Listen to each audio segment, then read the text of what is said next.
کہ امام حسین کون ہے، ان کا مقام کیا ہے، ان کا مرتبہ کیا ہے، ان کا خاندان کیا ہے، وہ سب جانتے تھے۔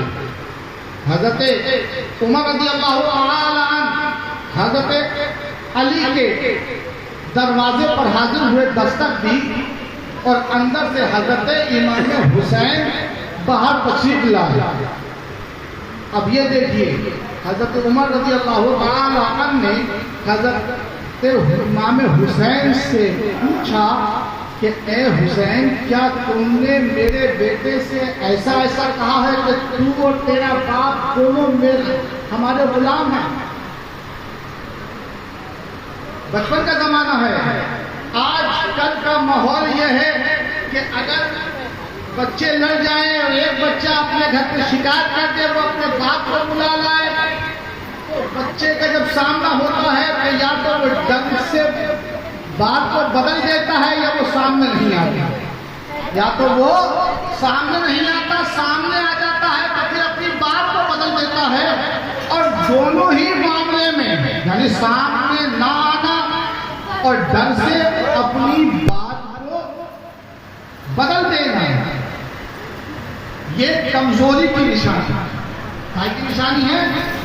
کمزوری کی نشانی ہے کہ اگر کوئی بڑا آ گیا تو اس کے سامنے اپنی بات کو بدل دیا اور یا اس کے سامنے نہیں آیا، یہ کمزوری کی نشانی ہے۔ لیکن امام حسین کی رگوں میں خون تھا علی کا،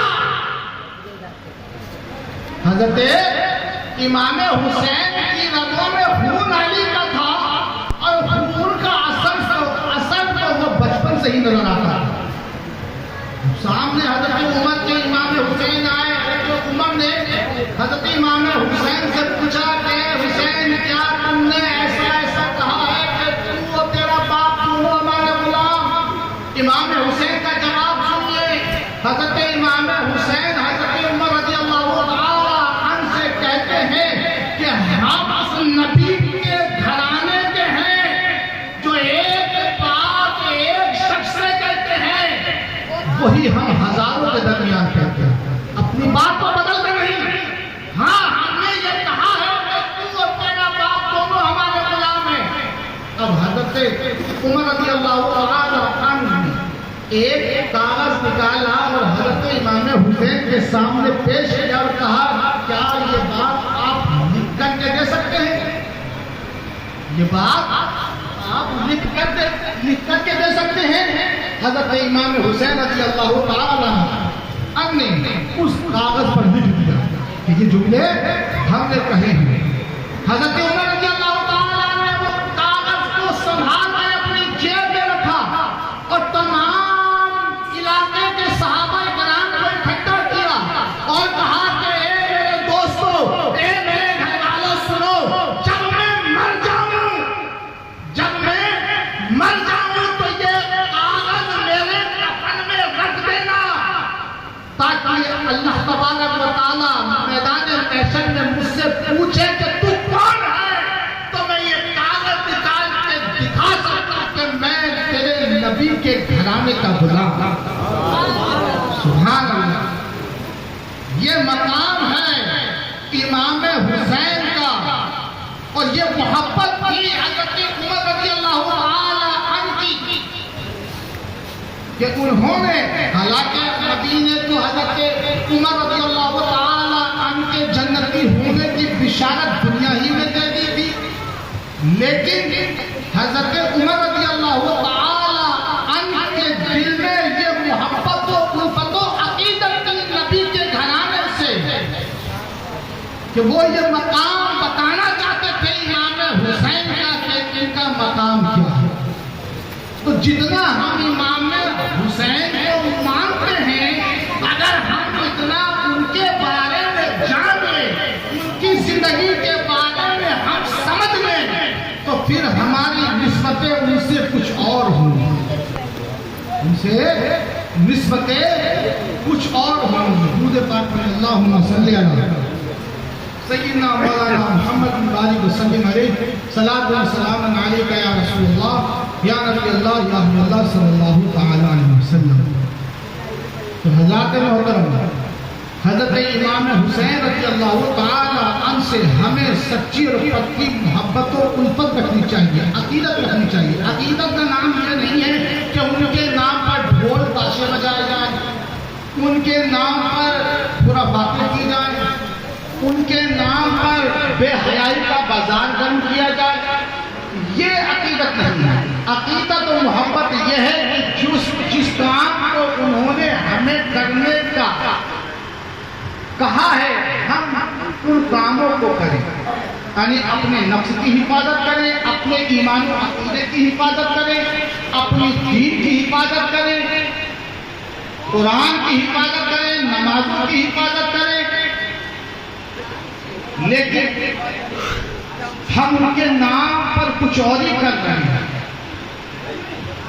دین کی حفاظت کے لیے حضرت امام حسین اپنے گھر والوں کے ساتھ کربلا کے میدان میں آئے تھے اور پورا قبیلہ، پورا خاندان قربان کر دیا۔ اب مجھے یہ بتائیے کہ ابھی کچھ دن پہلے ہماری عظیم ترین کتاب قرآن عظیم کی بے حرمتی کی گئی، اس کے پنوں سے جوتوں کو صاف کیا گیا، بیٹی کے ساتھ اسے پھینکا گیا، اس میں آگ لگائی گئی۔ کون نکل کر آیا اس کے احتجاج کے لیے؟ کوئی گھر سے نکلا، کوئی پیر نکلا، کوئی عہدیدار نکلا؟ کون نکلا؟ کوئی نہیں۔ سب ایسیوں میں آرام کر رہے، سب آرام کر رہے، کسی کو فرصت نہیں ہے۔ کاش اگر اس دور میں امام حسین ہوتے، کاش اس دور میں حضرت عباس حقدار ہوتے، کاش اس دور میں لوگوں کے ایمان اتنے مضبوط ہوتے جو اس دور میں تھے، تو کسی کی ہمت، کسی کی جرأت نہیں ہوتی یہ کام کرنے۔ لیکن فکر کس کو ہے؟ ہمارا ضمیر مر چکا، ہمارا ایمان کمزور ہو چکا، ہمارے عقیدے بگڑ چکے۔ کیوں؟ کیونکہ جو ہم کھا رہے ہیں وہ کیسا کھا رہے ہیں اس کی ہمیں فکر نہیں۔ جب ہم حلال کھائیں گے تو ہمارا ایمان مضبوط ہوگا، ہمارا عقیدہ درست ہوگا، اور پھر جو ہماری رگوں میں خون ہوگا وہ دین کی حفاظت کے لیے ابال مارے گا۔ تو اس بات پہ ہم غور دیں، کس بات پر؟ کہ ہمارے مذہب پر، ہمارے عقیدوں پر، ہمارے ایمان پر جو ڈاکہ ڈالا جا رہا ہے اس سے کس طرح بچا جائے۔ ہمارے گھر کی بیٹیاں غیر مسلموں کے ساتھ مرتد ہو رہی ہیں، اس کی ہمیں فکر نہیں۔ ہماری بیٹی اس سے بات کر رہی ہے، کس کے ساتھ جا رہی ہے؟ بیٹی نے کہا کہ مجھے کچھ سامان لینے جانا ہے یا ایکسٹرا کلاس کے لیے جانا ہے، اجازت دے دیجیے جاؤ۔ اور جو بچی پڑھنے نہیں جا رہی اس نے سامان کا بہانہ بنا دیا، ماں نے بول دیا کہ نہیں تم نہیں جاؤ گی، باپ نے منع کر دیا تو اس نے پھٹ بنا سے کیا کیا، اپنی سہیلی کو فون کیا کہ تم مجھے لینے آ جا۔ اب اس کی فرینڈ، اس کی دوست لڑکی کو اس کے گھر لینے چلی گئی، اور وہ اپنے بوائے فرینڈ کے ساتھ، یہ اپنے بوائے فرینڈ کے ساتھ۔ یہ کیا ہو رہا ہے؟ ماں باپ جس طرح اپنی اولاد کی فکر رکھتے ہیں کہ اس نے کھانا کھایا ہے یا نہیں، اگر بیمار ہے دوا کی ہے یا نہیں، اسی طرح ماں باپ کو یہ فکر بھی ہونی چاہیے کہ یہ کس کے ساتھ جا رہی ہے، کس سے بات کر رہی ہے، اس بات کی فکر ہونی چاہیے۔ لیکن افسوس کی بات یہ ہے کہ کل کا ماحول ہی آپ دیکھ لینا کہ ماں بیٹی ایک ساتھ سب بھج کے جائیں گی اور وہ اشارے بازی ہوگی، وہ لفظ بازی ہوگی کہ اللہ کی پناہ۔ امام حسین رضی اللہ تعالی عنہ نے اپنی شہادت دی اور شہید ہونے کے بعد جب آپ کا سر مبارک اپنے آپ کے تن سے جدا کیا گیا اور جب آپ کے سر مبارک کو تلوار کی نوک پر اٹھایا گیا تو امام حسین رضی اللہ تعالی عنہ کے کٹے ہوئے سر نے قرآن کی تلاوت کرنا شروع کیا. کیوں؟ کٹے ہوئے سر نے قرآن کی تلاوت کیوں کی؟ غور کیا اس بات پر؟